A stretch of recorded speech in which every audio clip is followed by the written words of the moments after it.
दुनिया की सबसे बड़ी political party Bharatiya Janata party के राष्ट्रीय अध्यक्ष जेपी नड्डा जी हमारे साथ हैं, जो इस समय राजस्थान में लगातार घूम घूम कर प्रचार कर रहे हैं और इस व्यस्त कार्यक्रम में उन्होंने कुछ समय एबीपी न्यूज़ के लिए भी निकाला है। सर, आपका धन्यवाद। पहले तो राजस्थान से कैसी उम्मीदें हैं सर? देखिए, भारतीय जनता पार्टी को नीरज जी बहुत उम्मीद है और राजस्थान की जनता ने मन बना लिया है भारतीय जनता पार्टी को आशीर्वाद देने का, भारतीय जनता पार्टी को समर्थन देने का। कारण दो हैं। एक, मोदी जी के द्वारा जन कल्याणकारी नीतियों को जो धरती पर लागू हुआ, प्रधानमंत्री गरीब कल्याण अन्न योजना, उज्ज्वला योजना, उजाला योजना, सौभाग्य योजना, प्रधानमंत्री किसान सम्मान निधि, ये सारी चीज़ें धरती पर उतरी हैं और आम मानवी को इसका लाभ पहुंचा है। उसकी ताकत बढ़ी है, वो स्वावलंबन की ओर बढ़ा है, वह स्वावलंबी हो रहा है। तो इन जन कल्याणकारी नीतियों पर उनका विश्वास जमा है। दूसरा, गहलोत सरकार की भ्रष्टाचार, नीयत में खोट, डिवाइड एंड रूल, विभाजित करके राज करना, तुष्टीकरण करना, ध्रुवीकरण करना, भ्रष्टाचार करना, किसानों के साथ धोखा देना, महिलाओं का उत्पीड़न, ये सारी चीज़ें इतनी हुई हैं कि लोग उससे त्रस्त आ चुके हैं और इसलिए गहलोत सरकार को का जाना और भारतीय जनता पार्टी को लाना, ये आज राजस्थान की जनता का मन बना है। सर, आप तमाम योजनाओं की बात कर रहे हैं, लेकिन इन्हीं योजनाओं, ऐसी ही योजनाओं और गारंटियों की बात तो अशोक गहलोत भी कर रहे हैं। वो भी कह रहे हैं कि हमारी जो गारंटी स्कीम्स हैं उसके दम पर हम सत्ता में वापसी कर रहे हैं। ऐसा है कि उनको लोगों ने देख लिया। किसान का कर्जा माफ़ आपने कहा, 19,400 किसान वो उनके डिफ़ॉल्टर हुए और डिफ़ॉल्टर के आपने ज़मीनें कुर्क की हैं। संख्या है 19,400। उसी तरीके से आपने बात की कि हम महिलाओं का सशक्तिकरण करेंगे, आपने महिलाओं को कुछ भी नहीं दिया। आपने कहा था मैं बेरोज़गारी भत्ता देंगे, आपने कुछ नहीं किया। इसलिए आपकी स्कीम्स के प्रति, कांग्रेस पार्टी के स्कीम्स के प्रति किसी का विश्वास ही नहीं है। दूसरी ओर मोदी जी जो कहते हैं, जब वो कहते हैं ये मोदी की गारंटी है, ये मोदी जी की गारंटी है, तो जनता विश्वास करती है। इसलिए उनकी स्कीम्स में कोई किसी का न रस है, न कोई उसमें इंटरेस्ट है उनका। अब आप देखिए ना, वही कितने सीरियस हैं। 3 दिन पहले आप मैनिफेस्टो लेके आते हो तो क्या कैंपेन करते हो आप? लेकिन उस मैनिफेस्टो में बहुत सारी लोक लुभावन योजनाएं भी हैं। 500 वाला सिलेंडर 400 में, 25 लाख रुपए वाला चिरंजीवी 50 लाख में, 50 लाख का। कोई मानने को तैयार नहीं है।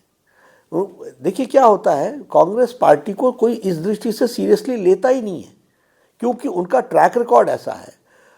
हिमाचल में लोग ढूंढ रहे हैं उनको, कर्नाटक में लोग उनको ढूंढ रहे हैं, किसान ढूंढ रहे हैं, एमएलए घूमने में उनको दिक्कत आ रही है। तो उनका ट्रैक रिकॉर्ड ऐसा है, उनको मालूम। यहीं पर आप ही ने कहा था 1 2 3 4 ऐसा ये कोई नेता कह के गए थे और आज 19,400 किसान का जमीन कुर्क हो गई। कौन छोड़ेगा इनको? कौन इनके ऊपर विश्वास करेगा? इन्होंने कहा था बेरोजगारी भत्ता देंगे, किसको दिया? इन्होंने कहा नौकरी देंगे, 19 बार पेपर लीक हो गया, किसी को आप नौकरी नहीं दे सके। तो ये सब चीज़ें, तो कौन आपकी क्रेडिबिलिटी क्या है? राजस्थान में सर आप लोगों ने चेहरा नहीं दिया, कोई खास स्ट्रेटजी इसके पीछे? हमेशा एक स्ट्रेटजी होती है, उसी स्ट्रेटजी के तहत हम तय करते हैं। कई राज्यों में हम देते हैं, कई राज्यों में हम नहीं देते हैं। यहाँ हम लोगों ने तय किया कि हम नहीं देंगे, सब लोग साथ मिलकर के चुनाव लड़ेंगे, तो ये सोच करके किया है। सबके लिए खास प्लान होता है, सबके लिए। एक कार्यकर्ता के लिए भी हम खास प्लान बनाते हैं, तो सबके लिए, नेताओं के लिए भी खास प्लान बनता है और वो खास प्लान सबसे चर्चा होकर के बनता है, तो बनेगा जब बनना होगा। सर, पिछले 3 दिनों में हमने देखा कि चाहे मल्लिकार्जुन खड़गे रहे हों, राहुल गांधी रहे हों, प्रधानमंत्री नरेंद्र मोदी पर बहुत ही पर्सनल अटैक हुए। झूठों का सरदार कहा गया, क्रिकेट वर्ल्ड कप का उल्लेख करते हुए उन्हें पनौती कहा गया, इसके बाद उन्हें जेब कतरा तक कहा गया। ये जो पर्सनल अटैक हो रहे हैं, इनमें आपका क्या कहना है? देखिए, सबसे पहली बात तो ये है कि कांग्रेस अपना मेंटल बैलेंस खो चुकी है, जिसको कहा जा सकता है मानसिक अवस्था जो है वो आज फ्रस्ट्रेटेड पॉलिटिकल पार्टी और फ्रस्ट्रेटेड पॉलिटिकल लीडर की तरीके से बिहेव कर रही है। लीडर और पार्टी क्राइसिस में ही पहचानी जाती है। आज वह अपने आप को बहुत ही असहाय महसूस कर रहे हैं, बौखलाहट है और वो बौखलाहट उनकी शब्दों में आ रही है। स्तर विहीन, बिलो द बेल्ट हिट करना और बहुत नीचे स्तर तक जाकर के ये उनके कांग्रेस के बारे में और कांग्रेस के जो उनका ग्लोरियस इतिहास कभी रहा है उसके बारे में आज बहुत कुछ बताता है। और क्या मैं क्या कह सकता हूँ, राष्ट्रीय अध्यक्ष अगर इस तरीके का वक्तव्य दें, उनके नेता इस तरीके का वक्तव्य दें, तो मैं यही मान सकता हूँ कि आपने अपना मानसिक संतुलन खो दिया है। हमने देखा सर, बहुत सारे चुनाव स्टेट्स के देखे, जब भी स्टेट्स के चुनाव होते हैं उनमें पीएम पे सीधा अटैक होता है और उसका नुकसान दूसरी पॉलिटिकल पार्टियों को होता है। तो क्या आप देखते हैं कि राजस्थान में इस तरह की जो बयानबाजी है उसका सीधा फायदा भारतीय जनता पार्टी को? ऐसा है कि जनता बहुत जागरूक है, जनता को मालूम है कि कौन उनके लिए काम कर रहा है और कौन उनके साथ छलावा कर रहा है। तो ऐसे लोग जो छलावा करने वाले लोग हैं, अगर वो इस तरीके का वक्तव्य देते हैं तो उसका स्वाभाविक रिएक्शन होता है, और वो रिएक्शन अगर होता है तो भारतीय जनता पार्टी के पक्ष में लोग और आते हैं। लेकिन अब उनको कौन समझाए, ये वो पॉलिटिकल पार्टी तो वो चलाते हैं अपनी पॉलिटिकल पार्टी, तो उनको भगवान उनको सद्बुद्धि देता ही मैं कह सकता हूँ।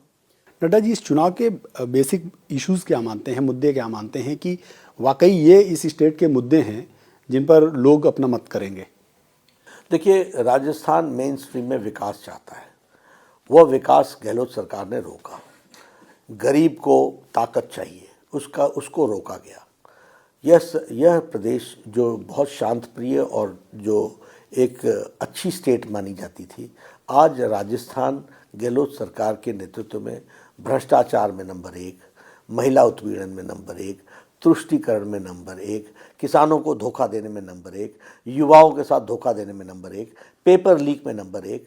तो कुशासन, भ्रष्टाचार, ध्रुवीकरण, इसके खिलाफ राजस्थान की जनता आतुर है भारतीय जनता पार्टी को लाने के लिए, और भारतीय जनता पार्टी की तरफ उनका विश्वास कि जो कहते हैं वो करते हैं, और ये लोगों की सरकार बनाते हैं और लोगों के हितों में काम करते हैं।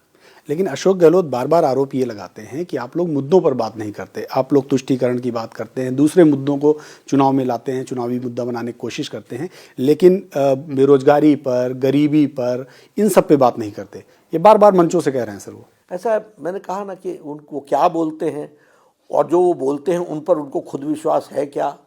उन्होंने कहा मुद्दों की बात नहीं करते हैं। गरीबी, प्रधानमंत्री गरीब कल्याण अन्न योजना ने 13.5 करोड़ लोगों को गरीबी की रेखा से ऊपर उठा दिया कि नहीं उठा दिया? अब ये मुद्दा नहीं है, हम मुद्दे पर नहीं बात कर रहे हैं। अति गरीबी 1% से नीचे आ गई, और मैं नहीं कह रहा, इंटरनेशनल मॉनेटरी फंड कह रहा है, ये गरीबी का मुद्दा नहीं है। गैस उज्ज्वला योजना में महिलाओं को 9 करोड़ 9.5 करोड़ लोगों को बहनों को गैस का सिलेंडर दिया गया, ये मुद्दा नहीं है क्या? प्रधानमंत्री आवास योजना में हम लोगों ने 4 करोड़ मकान बनाना तय हुआ, सैंक्शन हुआ। 20 लाख मकान राजस्थान के लिए है, 9 लाख मकान बनने से रोका है गहलोत सरकार ने, ये मुद्दा नहीं है क्या? ये गरीबों का मुद्दा नहीं है क्या? प्रधानमंत्री आयुष्मान भारत को पहले रोकने का प्रयास करना, ये मुद्दा नहीं है क्या? तो ये सब मुद्दे हैं। प्रधानमंत्री किसान सम्मान निधि, ये मुद्दा नहीं है क्या? क्या ये किसानों को मजबूती नहीं देता है? उसी के साथ साथ ध्रुवीकरण कौन करता है? रामनवमी का शोभा यात्रा तुम रोको, कांवड़ यात्रा तुम रोको, शिवालय तुम ढाओ, राम का मंदिर तुम ढाओ, और पीएफआई को भाषण देने दो, जो बैंड ऑर्गेनाइजेशन है उसको जुलूस निकालने दो। तो ध्रुवीकरण कौन कर रहा है? अब आप बेईमानी करो, आप लोगों को गुमराह करो, और हम बात भी ना करें। नड्डा जी, अभी उन्होंने मैनिफेस्टो जारी किया तो उसमें उन्होंने कहा कि आबादी के हिसाब से हम मुस्लिमों को आरक्षण देंगे। तो क्या आपको लगता है कि ये जो जातिगत आरक्षण छोटे छोटे ब्लॉक्स में देने की बात हो रही है, तो ये इसकी शुरुआत है? अब देखिए, आपने खुद ही बता दिया नीरज जी कि वो ध्रुवीकरण कर रहे हैं, और वो खुद ही, कहीं संविधान में नहीं लिखा हुआ है कि धर्म के आधार पर रिजर्वेशन होगा। तो वो मुस्लिमों की बात क्यों कर रहे हैं? जब भी रिजर्वेशन होगा वो कास्ट बेस होगा। अब शेड्यूल कास्ट के लिए रिजर्वेशन होगा, शेड्यूल ट्राइब के लिए रिजर्वेशन होगा, ओबीसी के लिए रिजर्वेशन हो सकता है। धर्म के आधार पर कहीं भी संविधान में नहीं लिखा है। लेकिन जब आप मुस्लिमों की बात करते हैं तो इसका मतलब आप वो शब्द को डालने का प्रयास कर रहे हैं, और यही आपकी नीयत में खोट स्पष्ट दिखता है। अब दिखता है तो हम बताते हैं। जैसा आपने कहा कि आपकी सरकार आ रही है राजस्थान में, तो अगर सरकार आती है तो पहला निर्णय कौन सा ऐसा आपके मन में है जो इसे आप लागू करेंगे राजस्थान के हिसाब से? देखिए, ये तो जो मैनिफेस्टो में है वो हम पूरा लागू करेंगे, और सबसे पहली बात तो ये होगी जो चीफ मिनिस्टर बनेगा वो अपने आप प्रायोरिटी तय करेगा। हमारा जन कल्याण, सुशासन और सबका साथ, सबका विकास, सबका विश्वास, सबका प्रयास, इस उद्देश्य को लेकर हम चलेंगे। लेकिन सबके मन में यही सवाल है कि चीफ मिनिस्टर बनेगा कौन? ये तो समय बता देगा। हमारे यहाँ, मैंने नीरज जी पहले भी आपको बताया, मैं बार बार बोलता हूँ, मैं अपना सौभाग्य मानता हूँ कि पार्लियामेंट्री बोर्ड में और पार्लियामेंट्री बोर्ड के सेक्रेटरी के रूप में भी और इलेक्शन कमेटी के सेक्रेटरी के रूप में मुझे सबसे लंबे समय रहने का अवसर मिला है। हमारे यहाँ फैसले मन में लोग सोचते रहते हैं, सब प्रोज एंड कॉन्स पर सोचते रहते हैं, फैसले ज़्यादा से ज़्यादा 15-20 मिनट, आधे घंटे में हो जाता है। तो वो जब होगा तो होगा। और दूसरी बात, विधायक दल का मत भी लिया जाएगा, उसको भी हम लोग ध्यान में रख करके करेंगे। तो पार्लियामेंट्री बोर्ड इन सब चीज़ों का फैसला करेगा। एक अंतिम सवाल की क्या नंबर गेम देखते हैं आपकी, कहाँ तक भारतीय जनता पार्टी? मुझे तो लगता है कि 2013 से हम आगे बढ़ जाएंगे, मतलब 163 के ऊपर मुझे लगता है। चलिए, हमारी शुभकामनाएं। बहुत बहुत धन्यवाद आपका हमसे बात करने के लिए।